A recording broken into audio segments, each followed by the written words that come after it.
Bon, pour une raison X, vous êtes en train d'animer et vous vous rendez compte que vous avez besoin de nouveaux éléments de contrôle sur la géométrie, donc ajouter des morceaux dans le squelette, si on veut. Par exemple, vous avez, on en a parlé l'autre fois, une bédaine à animer et pour l'instant, si je veux animer ce ventre-là ou la graisse ou je sais pas quoi, en tout cas, bref, cette partie-là, euh, j'ai rien en ce moment.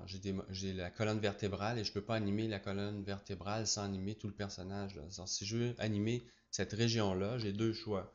Ou bien j'ajoute un morceau euh, dans cette structure d'animation-là comme contrôle, comme nouveau contrôle, ou bien je fais une animation de forme, les shape animation comme on a vu.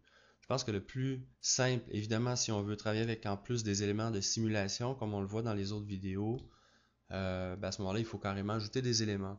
Alors, ce que j'utilise, moi, en général, c'est toujours le nul, le fameux nul. Et je vais... L'avantage du nul, c'est qu'on peut changer sa forme aussi. Là, genre, je l'utilise en masse. Donc, par exemple, diamant. Puis, je vais aller le placer euh, sur la région que je veux influencer. Par exemple, ça ici, là, quelque part.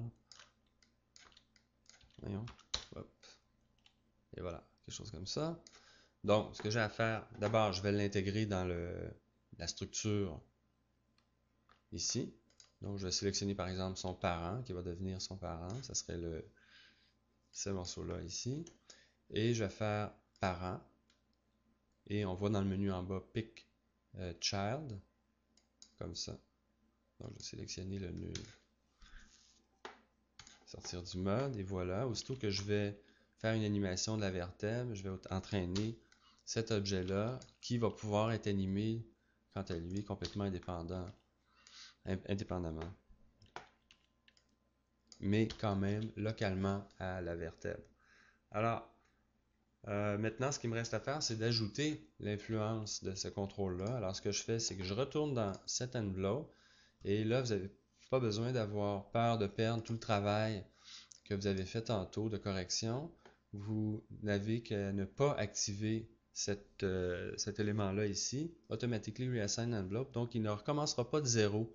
En fin de compte, c'est qu'il va garder exactement les influences qui sont là actuellement, mais il va vous permettre d'ajouter un élément qui aura zéro influence pour l'instant, mais qui va être inclus dans la structure d'influence. Fait que si je vais je retourne dans les pinceaux ici, je sélectionne la géométrie, j'ai mon nul qui est là, et si je fais par exemple pick, puis je sélectionne, on voit le nul apparaît maintenant dans le menu. Qu'est-ce que ça veut dire ça? Ben, ça veut dire que je peux peser maintenant sur W en mode add. Je vais mettre, bon, 10%, allons-y à 100% ou un peu plus en tout cas, pour qu'on voit quelque chose un peu qui se passe ici. Et là, j'ai le nul qui influence. Maintenant, si je bouge ça, j'ai l'influence de mon nul.